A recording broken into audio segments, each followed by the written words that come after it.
It's KJ4QVS here again, and I'd like to thank everybody. I'd like to thank everybody for coming back and viewing my videos and leaving your comments and enjoying my videos. Thank you very much for coming back.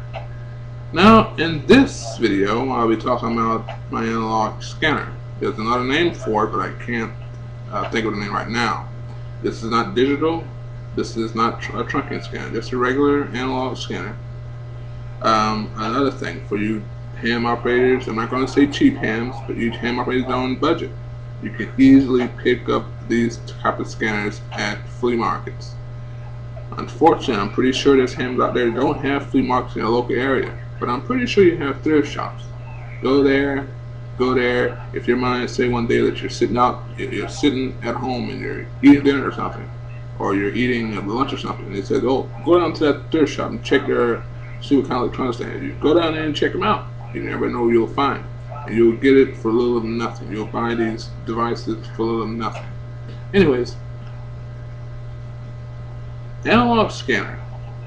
Some people think it's obsolete because a lot of the public safety and a lot of the police departments and government officials and public works has gone to digital in the trunking system. That's not necessarily so. These things are still valuable in some sort of way. And I'll explain why. Well, when I go to Walmart, I have a scanner I use, a handheld scanner I use to listen to the Walmart communication. Why would I listen to Walmart communication? Because I want to know what's going on around me. Sometimes when I go to fast food restaurants, I'll go in there, have my scanner with me, and I'll tune into their frequency because I want to know what's going on around me. Alright? Now, that clip you just heard, if I can, I want to tune it in, but I'll mess up the video. Let me see if I can try to tune it in. Try to tune it in. They're done talking, but there's Road Rangers. Road Rangers are a service that goes up and down the highway here where I live at and Sarah live at, and they are in the 5 in the turnpike and looking for stranded motorists or motorists that's in distress of some sort, and they'll help them. If the motorist ran out of gas, they'll help them, and I can hear them on the radio. So that would kind of help me out if I'm going out and about and they run up on an accident and I have my radio on. They'll say, oh, this accident such and such and such and such is at such and such and such. I'll be able to avoid that area. Okay? And I have the frequency for the Road Rangers for the Turnpike and I-95. And I-95 is not that far away from where I stay. And as a matter of fact, I do get on I-95 very regularly to come home and from work. Also, I can listen to the school buses, which I just listen to them every now and then. It's just something to listen to, you know. I just listen to it. And then you have the taxi cab services, and I think I may have mentioned the SpecTran. SpecTran is a service for handicapped people that have some sort of disability that won't allow them to transport themselves to appointments or to the grocery store or whatever. So SpecTran picks them up at the doorstep and help them on their way of accomplishing whatever they have to accomplish by giving them a way of transportation to those appointments or doctor's appointments or the grocery store, whatever. Analog scanners are not obsolete at all, and I think every ham, every CB operator, every radio operator should have at least an analog scanner.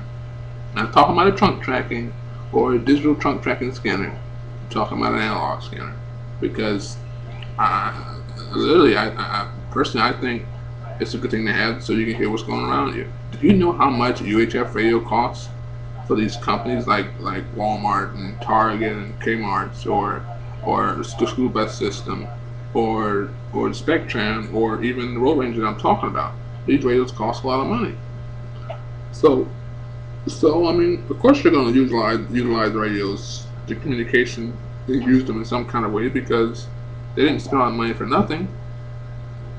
So if you can get your hand in the hole to analog scanner, go ahead. Like I said before, go out to your flea markets, go out to your thrift shops, Look for them. They're there.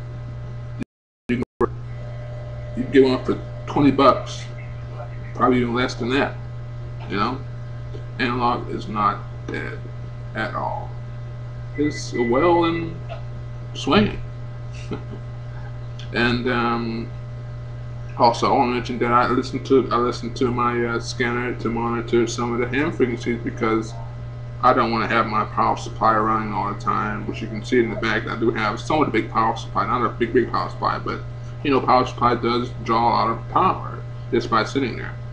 I don't think it's a smart idea, but I'm just gonna mention this, that I'm thinking about degrading my power supply to a 3 amp power supply, because the radios can operate off 5 watts. And if I'm saying it correctly, I do want to be a QRP station, you know, 5 watts or less, and establish communication that way. So I gotta look at the capability of my radios, which I already know the radio on the bottom of the power supply is that's the bottom of the other radio is 5 watts, and I think the other one on the top is 5 watts and 35 watts. So gonna see. But I've ran C radios off of I guess I still use CB radio. I still got buddies out there that still use CB radio. I still do. I ran the C radio off 3 amp power supply with no problem. But you know, you're really overdoing it that way. You can mess with the power supply, whatever. But you know, hey, I mean, ham radio is all about experimenting. So that's what I'm doing. So I may not do that that's quite yet, but pretty soon down the line. But anyways, I hope you enjoyed the video. This is KJ4 QVS. Bye bye for now. 73 to all the ham operators, and 73s to all the CB operators. Good thing. In the case, does that 2 big boxes? Oh, I didn't see him. Thank you. Thank you. No,